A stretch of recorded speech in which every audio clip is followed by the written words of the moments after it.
Good morning, dear Thai, dear Sangha. Today, 18th January 2015, and we're in the Assembly of Stars, Lower Hamlet, and I'm found myself giving this talk to you, and I'm not feeling too nervous, but a bit, well, I'll see. Like, it could happen. I get nervous. I want to, the theme that was given to me today is no mud, no lotus, the interbeing of happiness and suffering. And I've tried to prepare a little bit, which is unusual for me, for the talk. But I'm not quite sure when we'll get round to the theme. I want to start with a poem offered by a lay friend, an order of interbeing from the UK, Laurie Bauer. And it's very sweet poem written thinking of our teacher, Thai, and I'd like us to enjoy it as a meditation. We're often offered the meditation of looking into our hand as a way to connect with our mother or our father. We see that our hand was transmitted to us by our mother, our father, our grandparents and ancestors, and we can see that when we look deeply into our hand. Sometimes this can be a very deep meditation to do that. So I'd like you to look at your hands and see that this hand was transmitted to you from your father, your mother.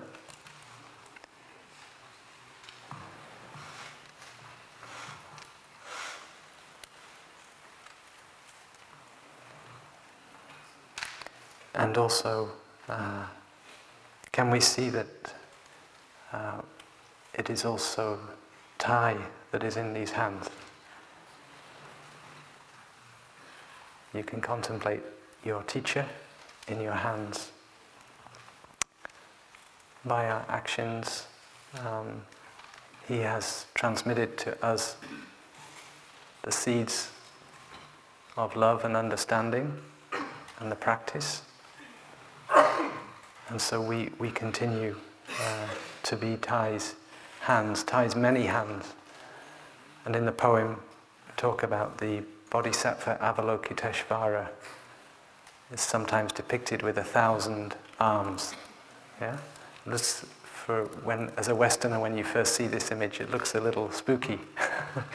So many arms.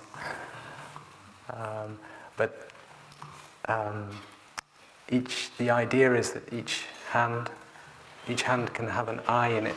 It's like the eye of mindfulness, the eye of compassion. And each arm can do something for the benefit of all living beings. So each of our hands is like a continuation of that Bodhisattva Avalokiteshvara, our teacher. I see you depicted with 1,000 hands. Here are your books generously given in these hands. Here is a flower with a smile at the center of each held in these hands. A cup of tea freshly squeezed from the rain cloud held in these hands. Next, a pebble to teach the children to meditate, held in these hands. These hands hold a match, but where is the flame? These hands invite a bell to send the universe resonating with a song of love. These hands hold a candle to light the path of enlightenment for all who dare. These hands embracing the baby seed of anger, soothing, comforting. These hands hold our hearts, nurturing each heartbeat with a pulse of compassion. These hands, no other hands. These hands hold other hands, hold infinite hands, interlacing, interbeing across the universe. These hands are empty, free of all notions, all concepts. How many hands, infinite hands, reaching in the 10 directions, touching every shimmering star, every leaf on every tree, every snowflake and raindrop, every sunbeam and moonbeam, every heart, holding them all, letting them all go. So thank you for the poem, Laurie.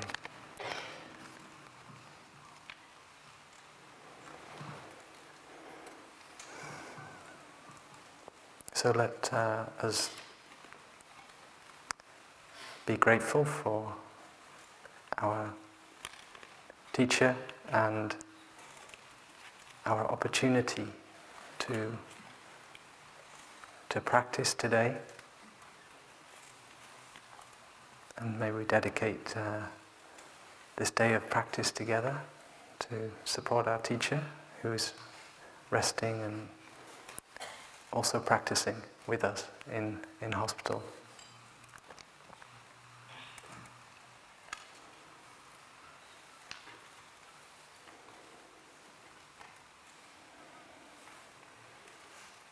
So, I want to begin sharing, maybe I have a few images to help the talk along, so you don't just have to look at my face. I don't know how, this one here.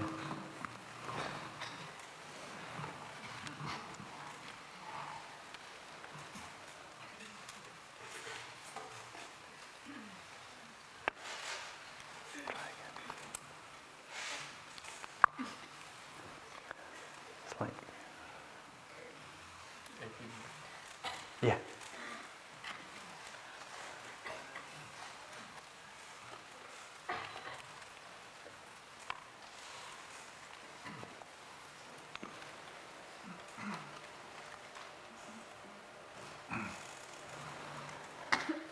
So there was a trip in October to Ireland. I was lucky to enjoy that trip. Some of the brothers and sisters that I went with are here.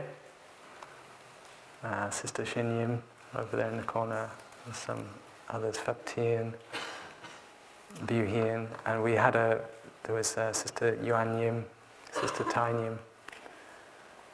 And I recall we got this opportunity just before we were there to offer some retreats for people of Ireland, including young people. It was a special trip, and we had a few days to rest in a very lovely place south of Dublin along the coast, in a house overlooking the cliffs with the very steeply dropping down to the sea. It was on a big mountain side, placed near Greystones. And I recall that we were all shared that we were a little bit sad to not be in Plum Village for Thai's birthday. It happened to be at the time of Thai's birthday. And so we were to prepare a breakfast together to connect as brothers and sisters and enjoy Thai's favourite scrambled egg breakfast together. That's scrambled tofu. And this was a wonderful moment that we shared, very, very sweet, and we felt the brotherhood and sisterhood there, and we felt connected to the Sangha here. Before breakfast, I took a hike up the hill around the back of the house, and it was a sort of steep climb up. It didn't take so long before I perched myself looking out over the sea, and I sat on some stones and boulders, and it was very beautiful, and I felt good. You know how sometimes you do? Sometimes when we connect with nature, we feel pretty good. I'd had the exercise of climbing up the hill, I was breathing, and I was in touch with the specialness of the day, being in this beautiful place, and thinking of enjoying being with my brothers and sisters, looking forward to breakfast with Thai. And I was aware of my breathing, and I felt the rock by me. And I made a meditation to feel connected to this rock next to me, to the ground under me. And as I looked, very gradually, I followed the grass and the rocks and the soil away with my eye. And gradually they rolled down the hill. They went over a railway line, further down, and then over the top I couldn't see, but down to some rocks where the Irish Sea was crashing in. Later that week we were to even see some seals there. Brother Buhin and myself went for a swim, communing with the seals. And I imagined myself diving in to the sea, very cold, and swimming out, underwater, fast as I could, and coming up for breath, swimming under again and realizing I'm not going fast enough, and I luckily came across a shoal of dolphins, and I was able to grab hold of the dolphin's fin, and it took me way, way, way out, fast and fast, and I ended up on the horizon where the sun was rising. And without wanting to be over dramatic, but I'm going to borrow liberally from an Irish writer that I like, and some Shakespeare to describe how I felt. I'm not a poet, I can't do the thing. So here it goes. So the sun, this is describing the sunrise, the sun climbed steeply out of his hiding, standing benignly in the lower part of the sky, pouring down floods of enchanting light and the preliminary tinglings of heat I felt on my skin. And I breathed in, and I felt the air, keen, abundant, intoxicating. Its powerful presence could be discerned everywhere, shaking up the green things jauntily, conferring greater dignity on the stones and boulders, and forever arranging and rearranging the clouds and the sky. And here's the Shakespeare bit. The sky became this vast, overhanging firmament, a great canopy, a majestical roof fretted with golden fire. So that's the dramatic bit. Sometimes we have those really wonderful moments, those mornings where we feel in touch, we connect with nature, we feel the beauty of the world. We're in touch with the beauty of the world, and it's wonderful. And we're in touch with maybe also the vastness of our own being. And it's also, in those moments, we feel both very small and very big. We're in touch with our humility of our life, and we're also in touch with the wonder and the awe of what it is to be human and to be able to be alive in this present moment. I looked down and I saw the town of Greystones, and I imagined, because it was very early in the morning, the people waking up to their day and getting busy, maybe rubbing their eyes, having a cup of coffee. Greystones is considered a very nice place to live, by the way, but I imagined that there too, even in one of the happiest places, there was people meeting difficulties and having challenges, having arguments with their families, at their work, feeling grumpy. And I imagined, oh gosh, the day is going to go ahead. And I imagined when you're in it, you're in the town, that's all you see. And being able to take that distance, to come up onto the mountainside and look down is such a gift we can give ourselves, and we really need to take distance sometimes. We really need to refresh ourselves. To walk to Lower Hamlet in the morning can give us that kind of real refreshment. When we walk from Upper Hamlet to Lower Hamlet, if we are lucky enough to live where we're in nature, we can take our time to connect and take some distance from the life. I remember when I lived in Deer Park, Thầy Pháp Young and myself were there at that time, and Thầy Pháp Ung, and I remember so vividly how you could get caught in the busyness of the monastery, you know.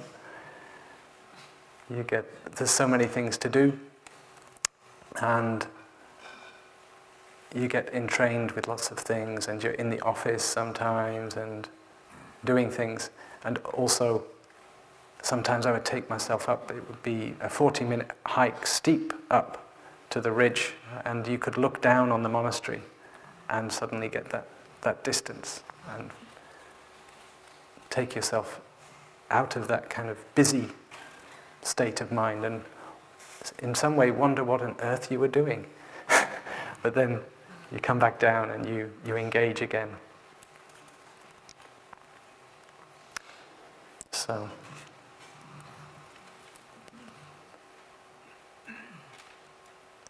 sometimes when I was looking at the people in my mind in the town, I was thinking how we get into these binds. We maybe have a difficulty in our relationship, and we have with people we love, people we want to be with, but it becomes difficult because there's a difficulty. And it's also good to take distance. It's also good to find a way to have distance so that we can refresh ourselves and look at the relationship afresh. This is actually a mountain, by the way, in Scotland, one of my favourites. It's called the Buchel Etif Moor, and I climbed it a few times. Absolutely love it, and I didn't have a picture of Ireland to show you. So. Here's, this is Thay's calligraphy, saying contemplating impermanence helps you break free from the chains of anger. Contemplating impermanence is a way of taking distance in time. There is a meditation we can do where we imagine our loved one that we're maybe at that moment having some issue with, some difficulty, and we think 300 years from now, you picture yourself and your loved one 300 years from now. You will be dust to the four winds. You know that. And it helps you recognize the preciousness of the time that you have here in this life, that you can be together, that you have this opportunity to share happiness and challenges together, and you can restore a sense of perspective that, yeah, this person is precious to me, and you may want to surprise them with a hug.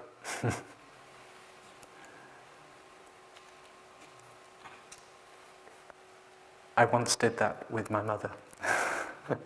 Sometimes I always remember reading Thay's A Rose for Your Pocket, all about connecting with the gratitude for your mother. And I was staying at my mother's, this long before I became a monk, staying at my mother's, and I was not always easy. You know, relationships with your parents are not always easy. I mean, maybe for you it's okay. Just me. So I just remember reading A Rose for Your Pocket before I went downstairs, and then I surprised her with a hug, and it really came from my heart because I got in touch with this gratitude. That's another way to take some distance. I'm going to show you a slide here. It's a big black spot. That represents our difficulty.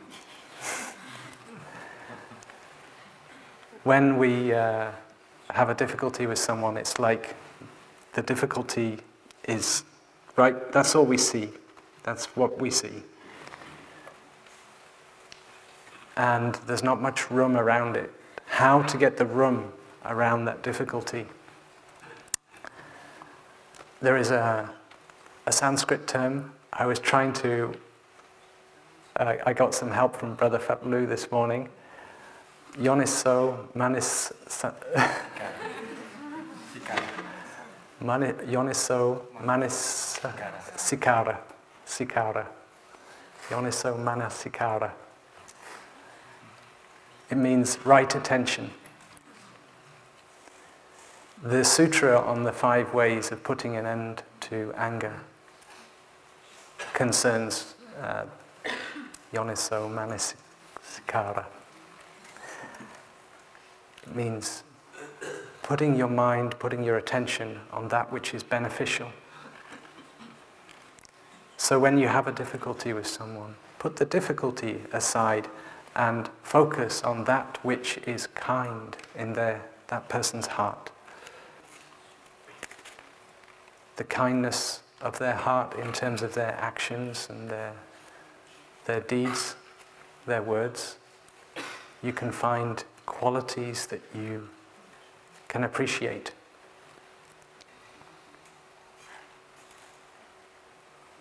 And you restore some gratitude for that person, some appreciation for that person. And gradually, like that, the difficulty is still there. You see the spot, but the perspective has come back. And you see more beauty again. There is more space around the difficulty, and that space allows us to be able to take care of the difficulty in a way which otherwise, if we've got it right up close, there's no way. We're just going to be swamped by it. It's too overwhelming. But in this way, we have lots of space, lots of sky in our hearts to be able to embrace the difficulty with the other person. And the same goes with when it's not even necessarily in relation to another person, but the suffering that comes up in us. We need space. We need gratitude and happiness as a way to have enough capacity and stability to be able to take care of the difficulty, of the suffering, which seems huge sometimes, and we bring it to a place where we can take care. I'm not sure where the next slide goes.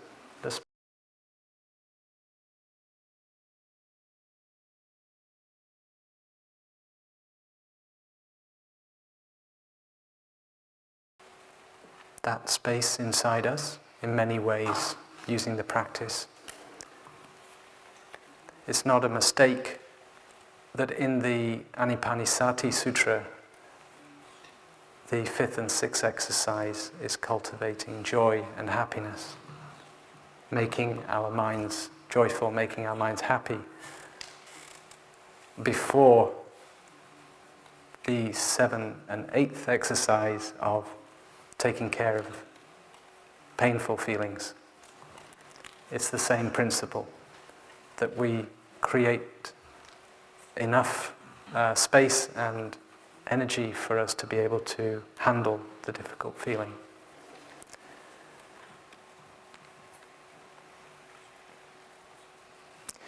One other ways we can do this, so with the mindfulness of breathing,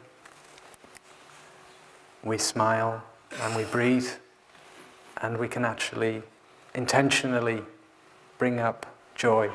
One way that I do this is to cultivate kind of gratitude by, when I feel like I need a bit more gratitude in me, I breathe and recall a loved one in my life, and I breathe maybe 3 breaths with that person in my mind's eye, and then I move to another one, somebody else very special to me, and I breathe 3 times and move to another one. And before I know it, I feel rich with the love that is in my life, the friendship, the family, the friends, the brothers and sisters, the good conditions, other good conditions that we can be in such a beautiful place together in Plum Village Practice Center. Grateful for, as I was sharing earlier about Ireland, grateful for Mother Earth, grateful for the environment. So we can cultivate gratitude in ourselves, and this brings us a lot of happiness. And every opportunity, every moment is an opportunity to do that.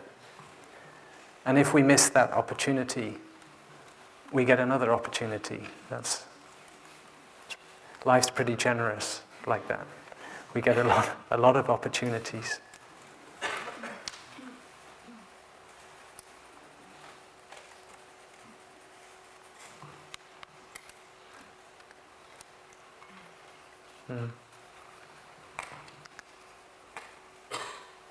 When we're on a 3-month retreat,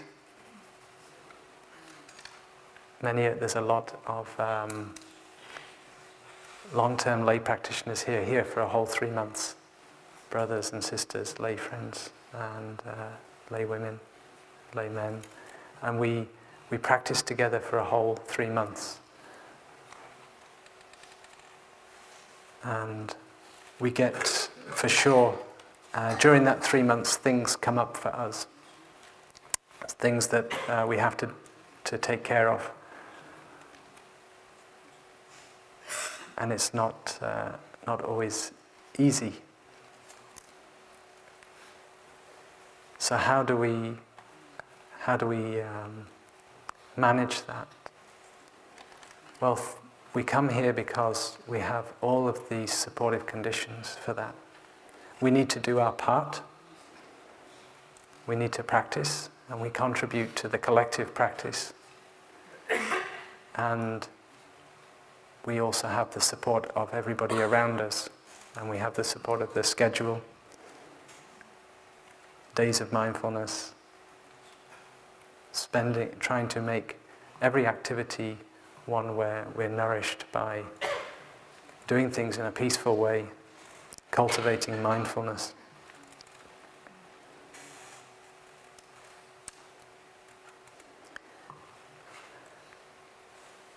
When we cultivate mindfulness of breathing, the breath becomes a refuge for us. And we are able to really take refuge in the breath. The breath becomes our friend. I was a bit shocked last week when Venerable Kylie said that, do you remember in the question and answers, he said that he'd never been in love with anybody, and I was shocked because I'd been in his room a couple of days before, and actually he'd shared with me that he had fallen in love.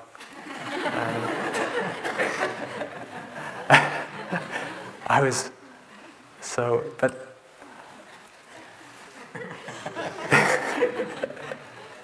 so I'm going to reveal to you today that he shared with me that he received a hug from his breath. He enjoyed his breathing so much that it felt like he was getting a hug, that the breath had become like a lover for him, someone that somehow the breath could give him that feeling of intimacy and warmth, connection, by just coming back to the breath. Sometimes we really feel we're lacking that. We feel lonely in our life. When we use the practice to really come back home to our body, we're in touch with ourselves, in touch with our breathing, we can experience it like that. That's why Thai's calligraphy is very beautiful. Healing is every breath. It has that quality of love and embracing us.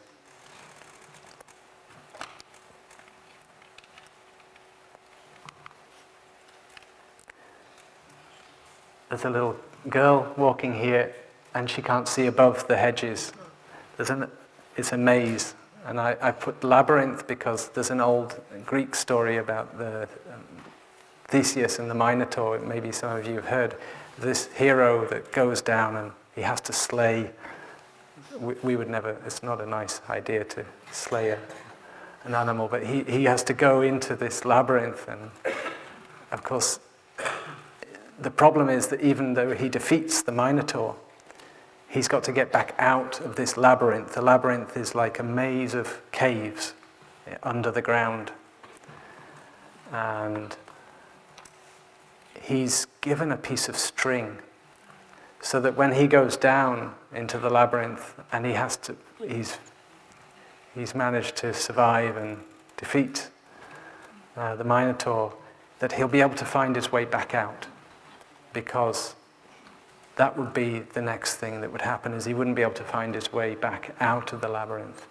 And the string, because he's come from the top and he's gone in, is his way to find his way out of this deep, dark labyrinth with lots of twists and turns, no way to find your way out. The way out of the labyrinth of when we get caught in our suffering and our maybe some despair, caught in our fear, frustration. It may be quite intense for us. Basically, the description of the labyrinth is one where we really feel we've tried everything. We've gone this way, it was a dead end, this way. Everything seems dark, and we're ready to give up. We really don't know. It seems hopeless. No light at the end of the tunnel is the expression.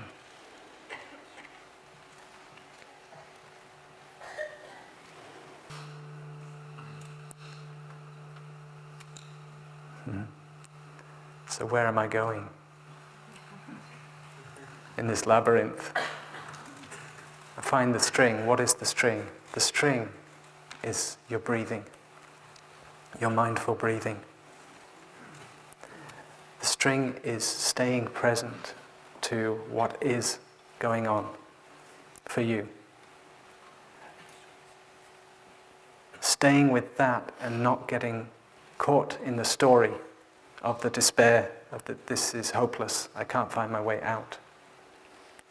But trusting, 100% trusting, that this string will lead you out. You just have to follow it. You just have to stay with it. And it works. Every time. For me, I've needed it.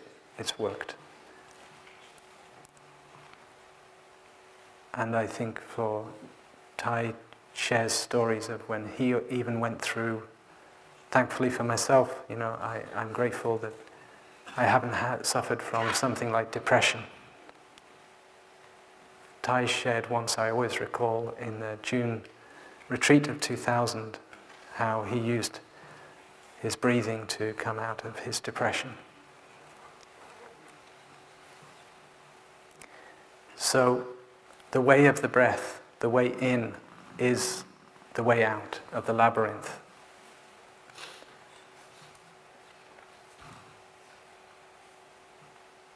Mindfulness of breathing, staying present to what is coming up, not flinching, but allowing what comes up, but not the story. Let the story go, but just stay present with the mental formations coming up, the feelings, the difficult sensations, the things that you want to flinch from, the things that make you feel uncomfortable in your own skin, that you just feel, oh, this is yucky, and try to relax into it and say, no, I'm here for this. Be there for your mental formations. Try to constantly come back and stay present. And you can do that on the sitting cushion maybe more easily because there's such this container, this form to stay still. But try to bring that into your daily activities, into your interactions, to stay present.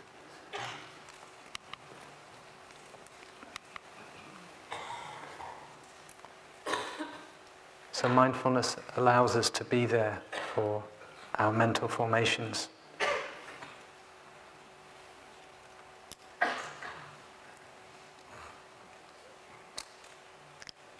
So this is the stuff, the heart of a winter retreat. We're doing it together.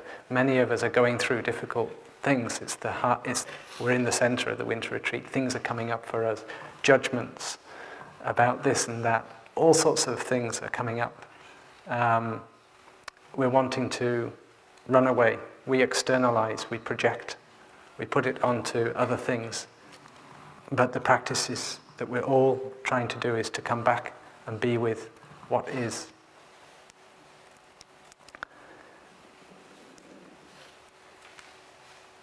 And we can do it, and we do it together.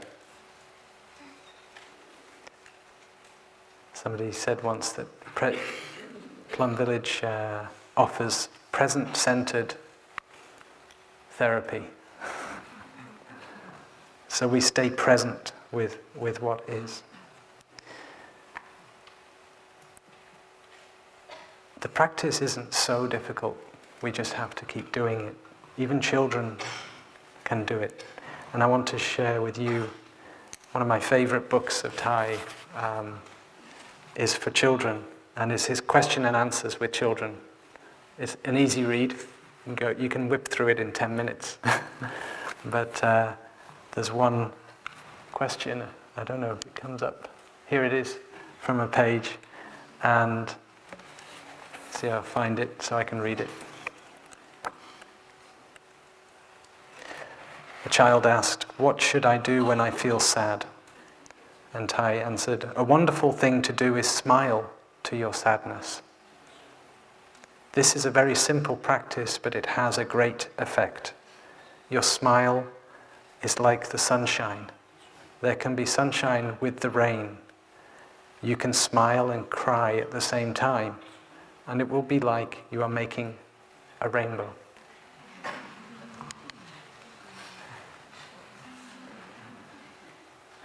So when we can smile to our sadness, it's like smiling through the tears. We make a rainbow. It's like that when we have the mindfulness energy and we're able to be with what is, that which was unpleasant, that which made us want to run away, made us feel so uncomfortable, becomes somehow, there's some beauty there, like the rainbow. Even the same can be said of anger. And there's another children's book, Anne's Anger, recommend.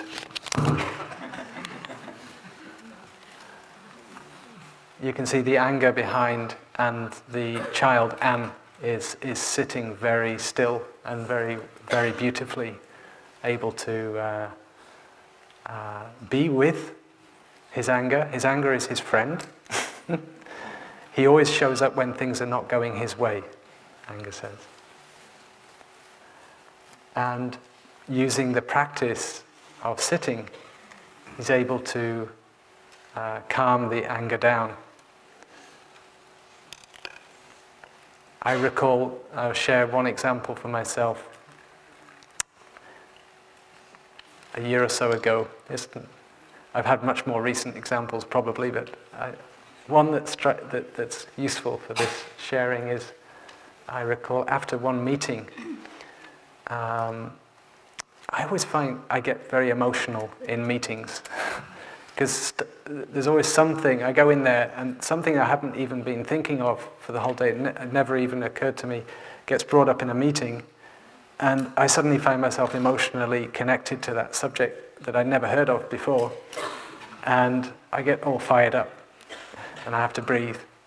But we have lots of meetings in the Bhikshu community. Anyway, I recall one time after the meeting, and then there was a discussion between me and a couple of brothers. And I shared some concern I was having concerning this one topic, which I cannot remember. I really can't. Not that it would be relevant. But I just remember, it's quite telling, isn't it, that it doesn't matter because I can't remember. That was the story. The important thing was what happened in terms of what I dealt with. Because anger came up. Connected with the two brothers, I was annoyed with their perspective, their view, their way of saying it. And they challenged me somehow, and I wanted to say something quite strong back. And I had it on the tip of my tongue. I was ready to really give them a piece of my mind. I had it, and I said, and I'm so grateful to this is a place where you can say something like, "Dear brothers, I'm feeling angry." I mean, you can't do that in many places and expect them to say, "Oh, I'm going to go now and take care of my anger." And that's exactly what I did. I walked out of the zendo. I walked round to my room. I sat on my bed, And I thought, I could put my my music on and play some music, or I could go and whinge to somebody else over a cup of tea and say how bad this situation is. But there's many ways that you can wait for your anger to go down, or vent. We talk about venting, letting off steam. It's okay, especially because the brothers can be very compassionate and they listen. They don't take it too seriously, but they're just there for you, But it's much more powerful and experienced to go directly to yourself. And I sat on the bed. I felt the heat of the anger. You feel it in your body. You feel where it is in your body, and you breathe and you embrace that feeling of anger. We all know the practice. But it's amazing to do it. It's amazing to actually stay still and have this flush of energy and this anger come. Be present, to take refuge and believe in the breath and stay with it. And eventually, we're always told, and it turns out to be true this time, the anger subsided. And the good thing about when you take care of it directly like that is you touch this calm. I touched this calm and this lucidity. I was able to go directly to the brother. I mean, I didn't even intend to. I just came out of the door, and there he was. And whereas before I would have had this rather unpleasant thing to say, I was able to just very calmly express what I felt was important about this subject, which I've forgotten. And be able to say, this is my perspective, and say it in a calm way and a constructive way. And I was very grateful for that experience. And, hopefully that's the usual way we take care in the community, where we practice loving speech and deep listening to others, and then also to ourselves. So, when we have this experience of being able to take care of an emotion like anger, or like fear, or like sadness, or loneliness, with the mindful breathing, and we get that experience, we're no longer so afraid of our emotions. As human beings, we're emotional beings. We go through many emotions all through the day. It's like the weather in Ireland, it changes all the time. It can be sunny and then it's stormy. It can be at the same time, and a storm and then the sunshine. And that can happen to us just even through a mindfulness day, If you look even back now, just think of all the different moods you went through. But how to be okay with it and equanimous, to stay steady. When we have mindfulness energy, we can do that steadiness. But we sometimes do get these strong emotions, and we can also be frightened of our strong emotions. They cause damage to us, and we become frightened. And that very fear of the emotion makes it worse. It's what we call the second arrow. It's the emotion itself is one thing, but the way we relate to it by being frightened of it, being frightened of our fear, is the second arrow. It makes it so much worse. The stories we tell ourselves about the person who triggered some anger in us makes the situation so much worse for us, so difficult to disentangle,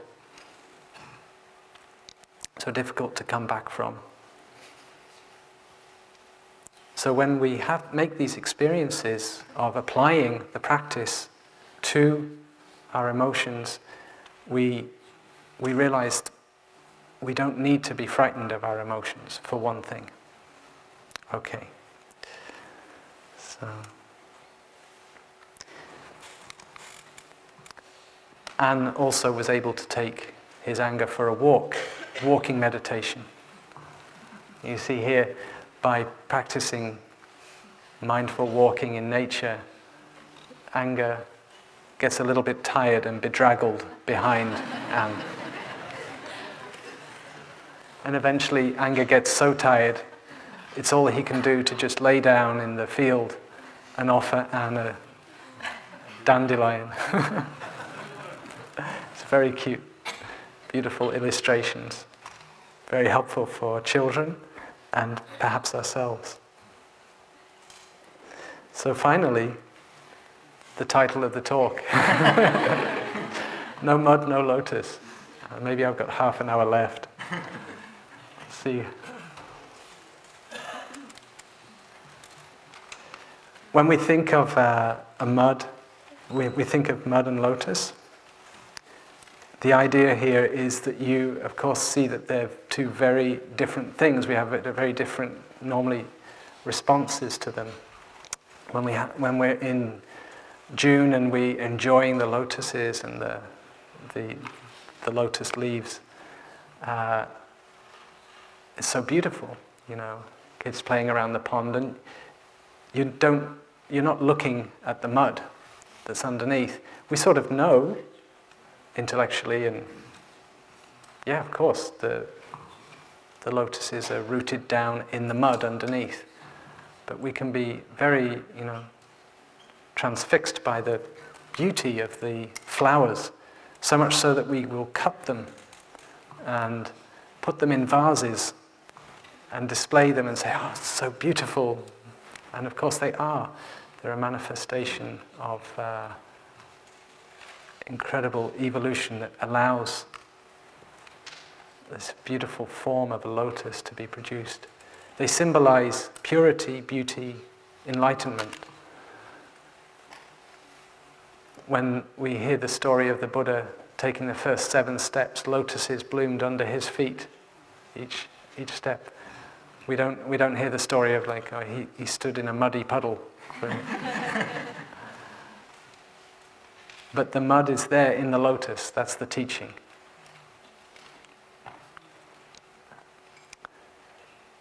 And just to look at that physical example, which is used as an analogy, of course, for suffering and happiness, but sticking with the mud and the lotus, we can imagine a seed in the mud.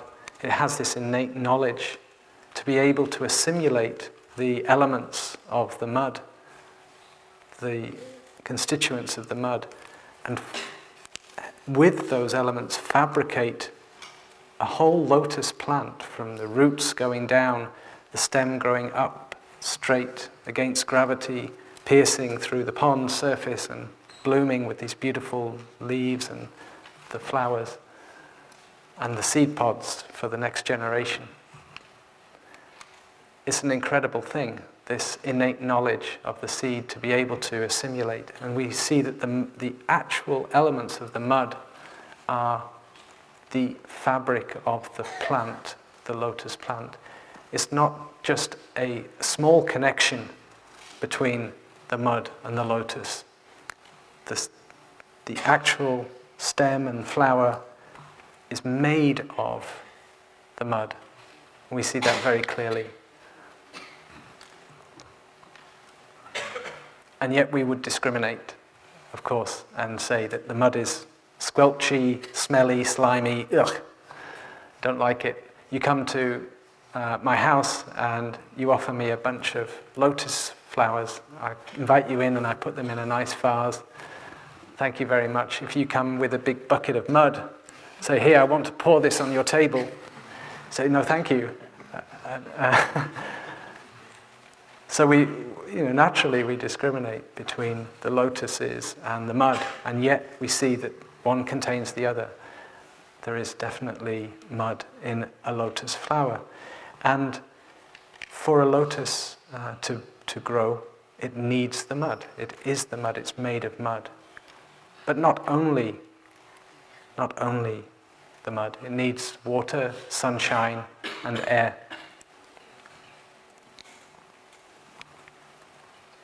For a lotus to grow, it needs those other things, and for our happiness to grow, we can see that we also need suffering, just as the lotus needs the mud. Or is that obvious? Is it obvious that for our happiness we need suffering? We'll go into that a bit more. I think it's a good question, it's a good thing to contemplate. If we were to throw away all our suffering, would we still be able to have happiness?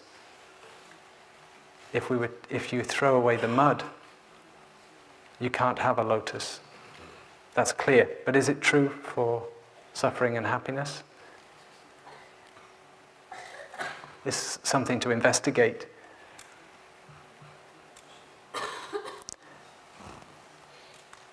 But before going more into that, just to share that we also need our aspiration. The seed has the innate knowledge to transform the mud into a lotus, and we also need to be able to, we actually have to have this desire and this energy of willingness to do the work if we're going to use the suffering to create the flower of happiness, of understanding and love. Our aspiration, our desire to understand and to love and to contribute.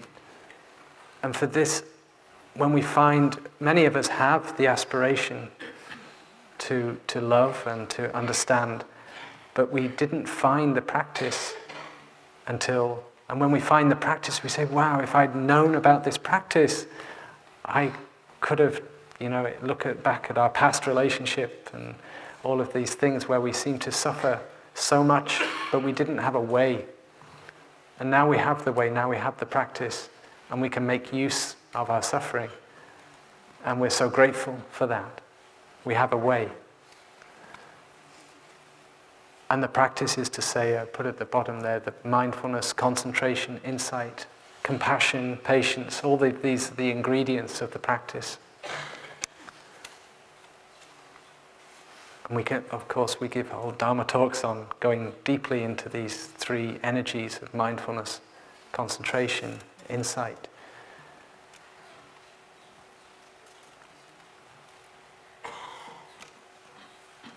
And we need support. We need support from the Sangha. We need the supportive conditions of our environment from our fellow practitioners. So that's a bit about the analogy, the image of the mud and the lotus, the interbeing of the mud and the lotus, and comparing it to the interbeing of happiness and suffering. I think it's fair to say that all of us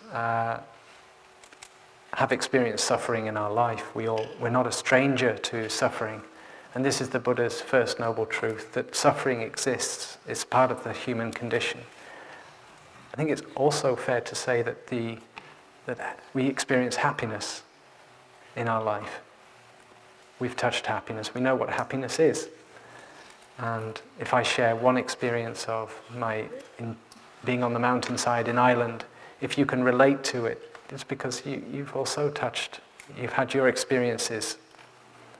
And we have different levels of happiness, different kinds of happiness. We have different kinds of suffering, but we know what we're talking about.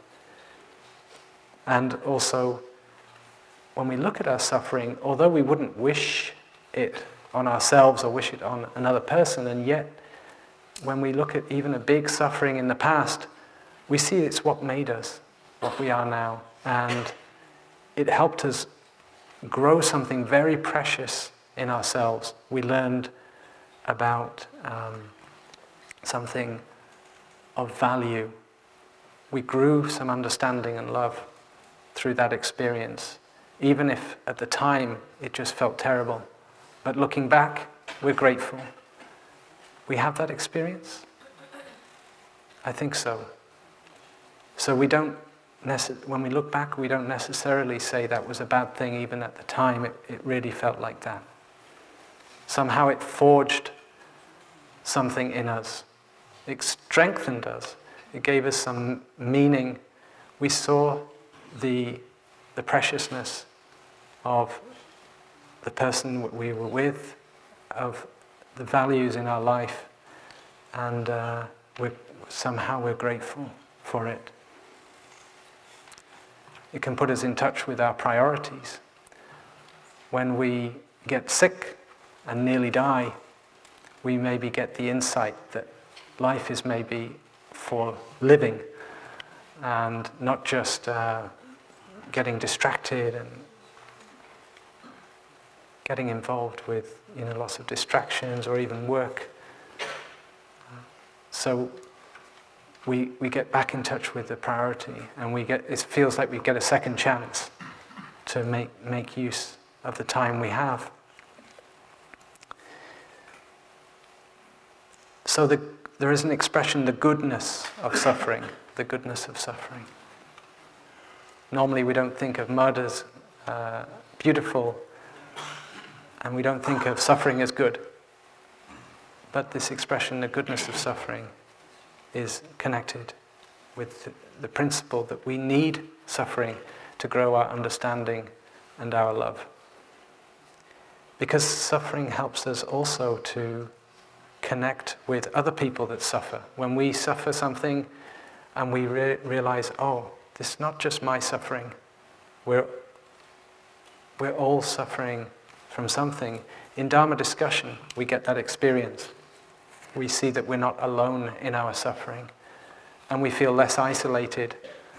We hear other people sharing about their situation.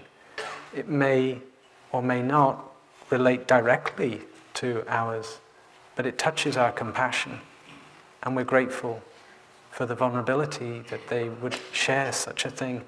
It inspires us to also share, and collectively we see we're not alone in our suffering, and also that we, as a Sangha, as a fellow practitioners, we can support each other. We don't have to handle our suffering all by ourselves.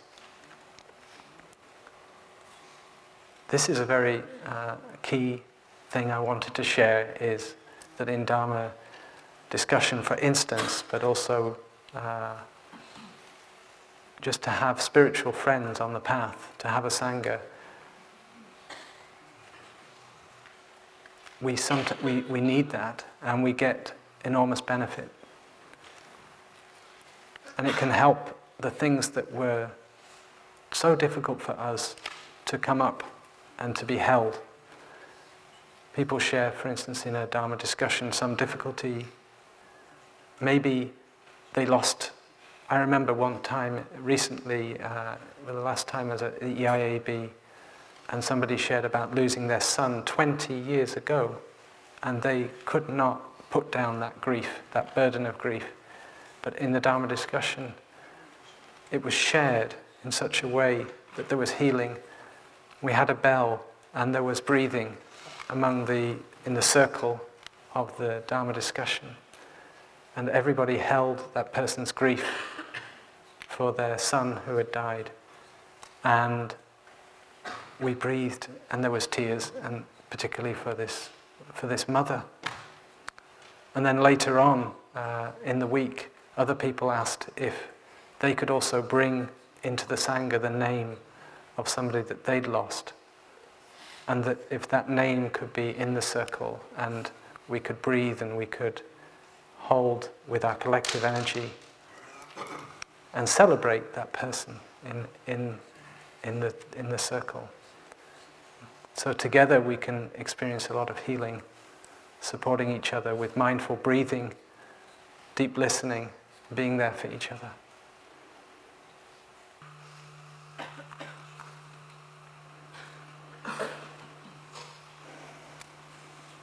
Our past suffering can help us see conditions of happiness in the present. It's just another way in which suffering can be helpful for us. It gives us that contrast.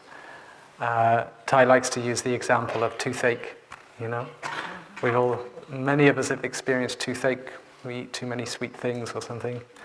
And what a relief when we don't have the toothache. But then normally when we go around for many months without toothache, we forget what a blessing it is not to have toothache. So this is the enlightenment of non-toothache. That's what this phrase is partly saying as an example. But on a much, toothache may be a somewhat trivial example, and we can look at more important things too. Here is a way of expressing the process that we apply to our suffering. Different kinds of suffering, different kinds of mud. We have fear, we have anger, we have craving, addictions, we have fear of rejection, fear of abandonment, fear of sickness, fear of death. Many of them go towards that primal fear of dying. The Buddha invited all of us to bring up that fear and circulate that fear every day, to bring mindfulness to it, not necessarily expecting that everybody was going to penetrate the ultimate dimension right away and suddenly be free of birth and death, but not to be afraid to touch the fear, to be able to be with the fear just a little bit each day, to keep it circulated, not to have it go stagnant and become a big, terrible thing. Not for it to become an elephant in the room. You know that expression? So, when we apply this process to our emotions, to our fears, our craving, we see that we can, this works. And it has this acronym RAIN. So we've heard of the Dharma rain, we've heard of the rainbow, smiling to our tears. So RAIN is a nice acronym here, but it starts with something, recognition. Recognizing what is going on. That is the first stage. Naming what is happening in us. So what is happening? This is happening. We don't have to add anything to that. We just simply say, this is happening right now. This is how I'm feeling. This is my mental state. It could be dispersion in us. It could be some fear, some anger, but we recognize it. And we see that it changes also. So after we recognize it, we see another one comes up and we recognize that. The next stage is acceptance. Sometimes we talk about embracing. So we accept what is, we recognize what is, and we allow it to be there. Give it the space. And this is all with the mindful breathing, okay? The mindfulness. And we notice where it is in the body, what is happening in the body. There's a good way to detach a little bit from the story and be with what is going on in terms of energetically. We embrace that like a crying baby, like a mother would embrace her baby. Oh, you have a nice picture of a mother and baby. The baby's not crying in this picture, but maybe that's because the mother was so tender to embrace the baby. And of course the crying then calms down. So it's like that with our mental formations. When we can take care, we can be like a mother to her baby. If the baby, if our let's say if our anger is too big, we're not big enough to embrace, our mindfulness is not big enough to embrace, then the anger is going to overwhelm us.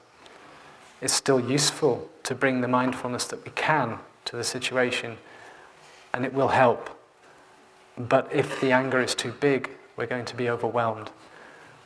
And it's sort of a funny image of a mother with a huge baby. She can't crying and screaming. The mother has to be bigger than the baby. And it's the same with our mindfulness energy. We need to cultivate it enough so that we have enough to be able to embrace.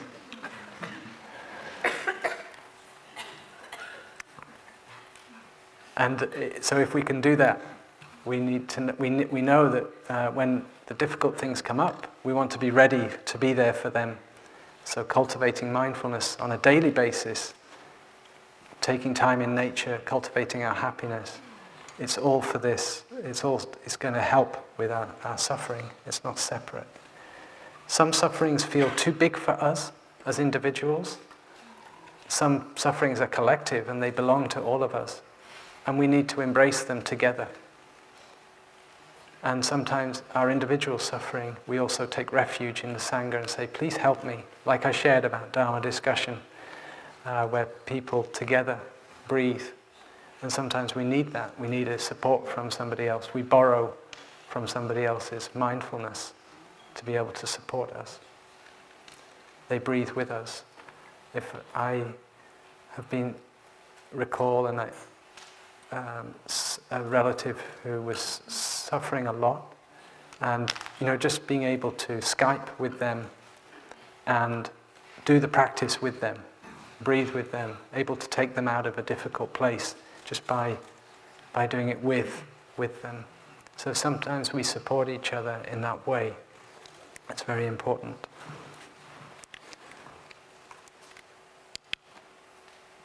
Going back to this acronym RAIN, so the next one is I for investigation. So we can become curious about what it is that's going on, and we look more deeply into what is actually the causes.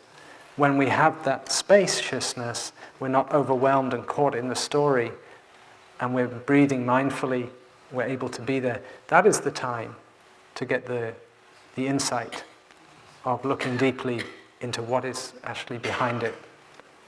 And non-identification is the last one. I really like this one. This is about an attitude we can bring to our mud, to our suffering. I shared about not getting caught in the story.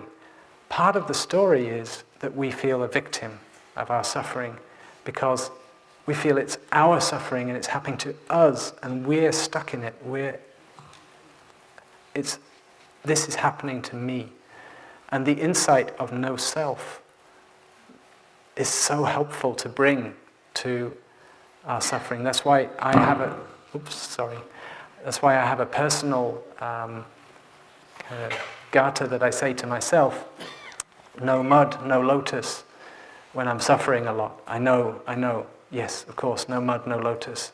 I should be very happy with this suffering because no mud, no lotus, and I keep saying it, but it's not quite enough. And then if I add the line, no Pháp Lai, that's me, no problem, it really helps. Because I take myself out and I say, this is suffering, but I don't have to identify myself into it and get caught in the feeling, woe is me, this is my suffering. And I see my non-self nature, that I am a manifestation of so many causes and conditions, including my parents, my grandparents, that I never met. Going way back and from the way society is, it is like that, so I am like this. This is what's happening, these are the causes. Even, I'm here again. Yeah, but you're here again, and that's because of causes and conditions. And deal with it. Practice with it. That's what you can do. You can bring mindfulness to that situation, to that suffering, to that universal suffering. The energy of fear is universal. The energy of craving, all of these things. But we can bring the mindfulness, the love, the attention, the being there to it. And that's what's so special and we're so grateful for, that we found that we can do this. So non-identification, I feel, is a very good one to bring it, very helpful for me. Helps a lot with the second arrows that I talked about, where we have the original suffering, like he said this thing and it caused me to feel hurt. The second arrow could be, therefore he hates me, therefore I hate him, therefore let's get a divorce. And but before you know it, you've exaggerated the whole situation and you're off. When originally there was just this first arrow of, there was a little bit of pain. I got a bit hurt. Maybe there was a wrong perception. Most of our suffering comes from wrong perceptions. And we need to clarify things and recognize, maybe I'm wrong about this.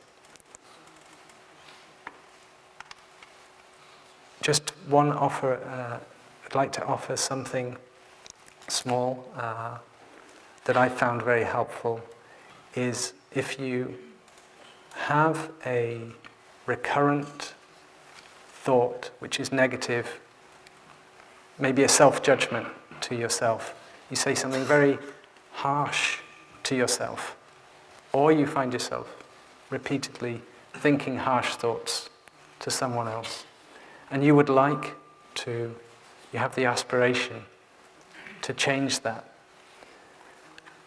What I found very helpful is to think of that thought as a mindfulness bell. We have the bells in Plum Village, and every time we hear the bell, we stop and we come back to ourselves, we breathe, and we let go. Just let go. When you have that thought that is causing harm, you maybe believe it, you maybe don't believe it, but it comes up anyway. Use it as a mindfulness bell.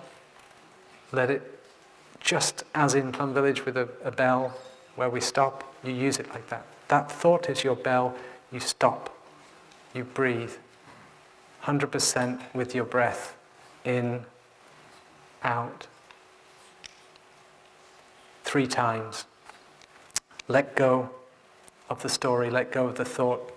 Allow there to be compassion for yourself at that moment. Allow compassion to come in. You know that this is suffering. And then, hopefully, the thought subsides and you can get back into what you were doing. And of course, the thought comes up again. It's another bell of mindfulness. So it becomes your friend, because the bells are our friends, right?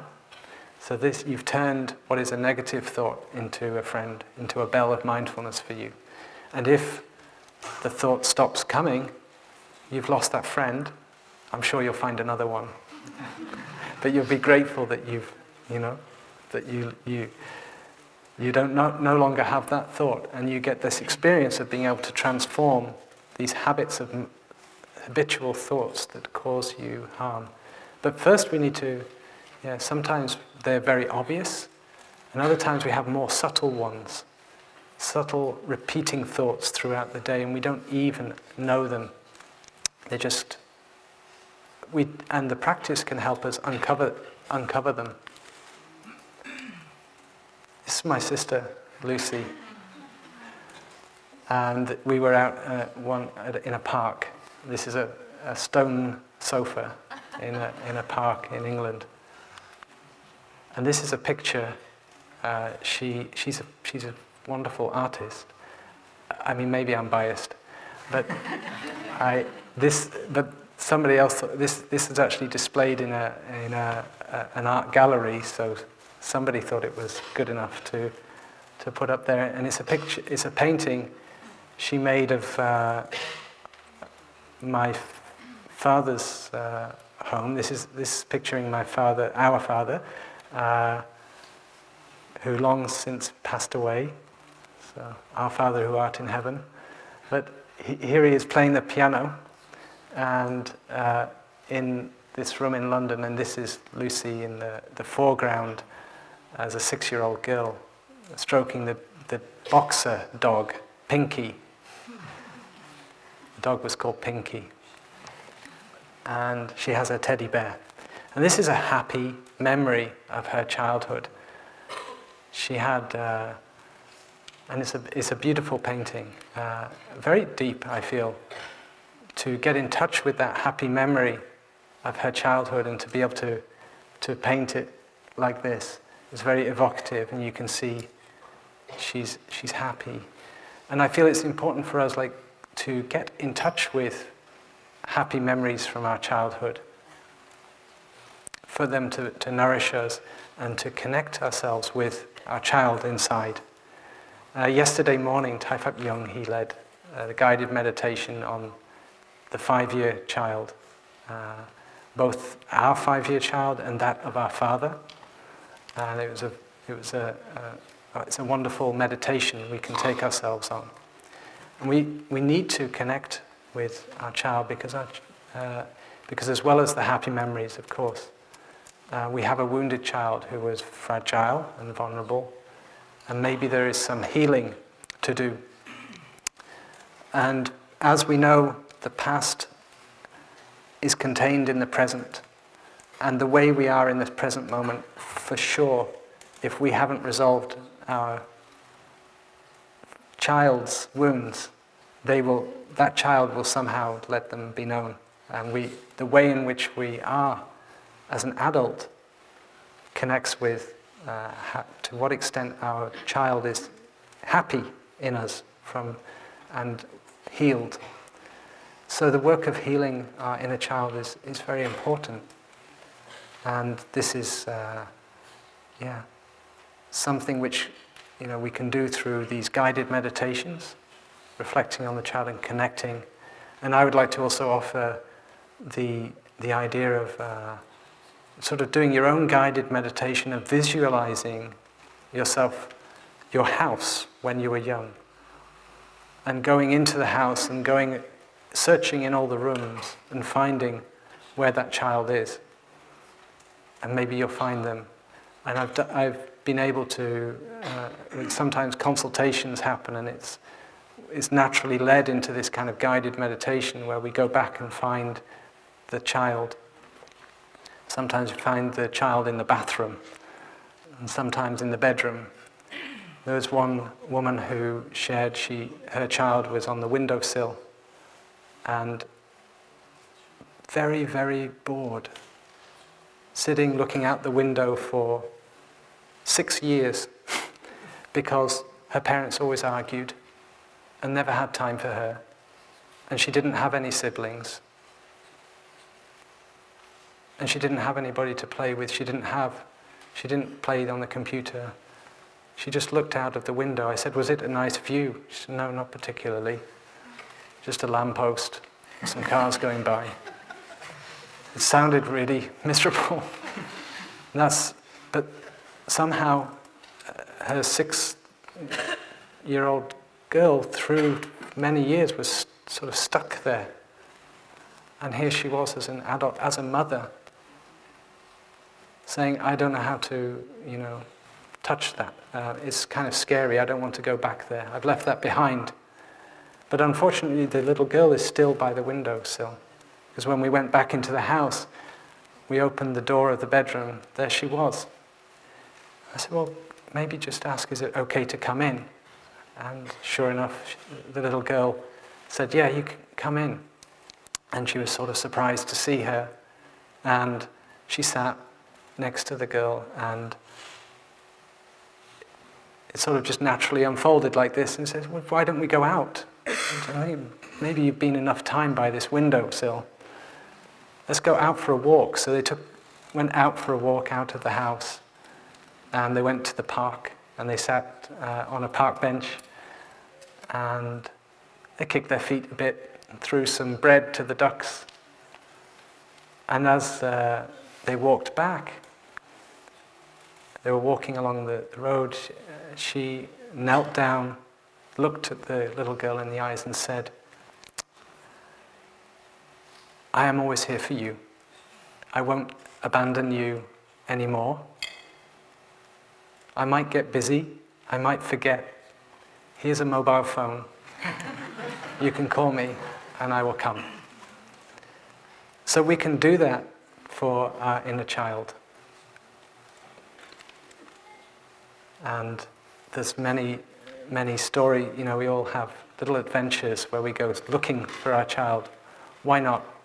Make it, have that courage and creativity to find your way into the labyrinth of your past and find your child and know that you have this piece of string, the mindful breathing that can take you out even if the emotions come up, and know that you can ask for support from your spiritual friends, those that also have the breathing that can breathe with you when your emotion is coming up and stay with you, and so that it can come up, it can be there, and you can go through it.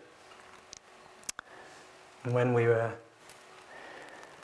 in Ireland, we shared about when we do walking meditation, we can take somebody for a walk with us, maybe a loved one, maybe somebody we've lost, or maybe somebody we would just like to have with us at that time. Maybe somebody that, a friend that couldn't come for the retreat. And I always remember in the Dharma discussion, a young man sharing, I took my 19-year-old for a walk with me. I have a lot of healing to do with my 19-year-old. And he shared about this experience. I found that very wonderful, because I hadn't thought of that idea of taking yourself as a 19-year-old for a walk, holding them by the hand imaginarily, and getting that kind of connection to yourself at a younger age where there was maybe a lot of suffering. Maybe for you it was when you were 17 or whatever age, but so we can be creative with the way we do. This is the elephant in the room, and I know I'm out of time, so we can't go into it too much, but remember I said that thing that can build up if we don't take care, like the fear of death, if we don't touch it a little bit and circulate, it becomes an elephant in the room, and it takes up a lot of space, but we're not even aware of it because it's painted to be the same color as the room. It's camouflaged to the room. And this woman here is sat there, she's oblivious to the elephant in the room. And maybe do we know what our elephant in the room is? Or, in fact, this was an artist called Banksy who did this as saying the elephant in the room is world poverty. So it's the collective suffering of world poverty is like an elephant in the room. We don't talk about it. We don't know how to handle it. It's become too big. So, as an example of a collective suffering. But it could be very well, the image can work for you at a personal level. What is the elephant in your room? And if you don't take care of it and ignore it, of course, elephants are very gentle, maybe just stay very quiet for a while. But eventually, maybe it's going to, and you see the woman has run away. So we don't want to leave it till too late. Okay. I'll finish. Okay, since I've thrown up the image, this man is called Christian. He's from Liberia. There's a lot of suffering in Liberia at the moment. He was able to reconcile with somebody. He spent the 3-month winter retreat last year in Plum Village, and he was able to reconcile with somebody who had killed his family during the war on purpose, gone and found his family and killed 5 members of his family. And while he was in Plum Village, in a Dharma talk given by Thai, he recognized he was enmeshed with this vendetta. He was determined to take revenge and kill this man. This man called Green was living in Sierra Leone as a refugee, specifically to stay away from Christian, who he knew was out to kill him. And Christian, while he was here, was able to let go of that vendetta, that determination to kill Green, and phoned up Green's wife and said, I would like to reconcile. They went back to Liberia, and that's precisely what he did. They met. Green came back from Sierra Leone and was assuming that it was going to be some trick, but he was so fed up of being a refugee in Sierra Leone, he took his chance, and his wife persuaded him, and they reconciled. And their reconciliation has become a national example for the truth and reconciliation that needs to take place after 15 years of civil war in Liberia. And I just got the news that they're continuing to do even more reconciliation works. Christian is out there sharing the practice on the radio. He's quite a national, well-known figure. He used to be a general in the army. And so he too has been part of much violence and conducted campaigns of war. And he asked Thai in the oracle reading last year, "How do I forget my suffering?" And he was crying. It was a powerful moment, and Thai's answer was, "You do not forget your suffering. Your suffering is the energy with which you will go forward and conduct a campaign, not of war, but of peace. That's the energy you need. You need to look at your suffering and accept it and use it. Use it well to engine and sort of fire you, push you to continue this work." And I'm grateful to Christian because he's really, really trying his best to do that. And I think I'll end there just to say that, for Christian to example for us, we recognize if he can reconcile with someone where there's been such a wound, maybe we can also take care of our difficult relationships and do some work of reconciling and healing. And we also the example not to run away from our suffering, but to have the courage with the support to be there for our suffering and to use it well. Tomorrow is Martin Luther King Jr.'s day. It's a celebration, and Thai's great aspiration was when Martin Luther King was killed back in 1969, was to continue Martin Luther King's vision and dream of a beloved community.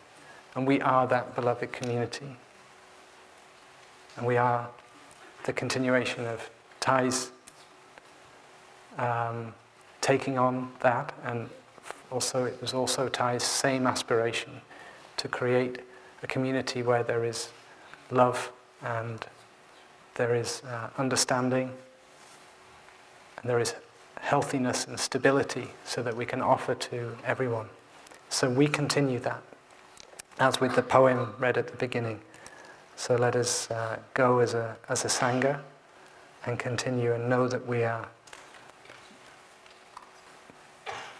in with our breath and our walking, meditation, our practice, our exchange of smiles to each other today.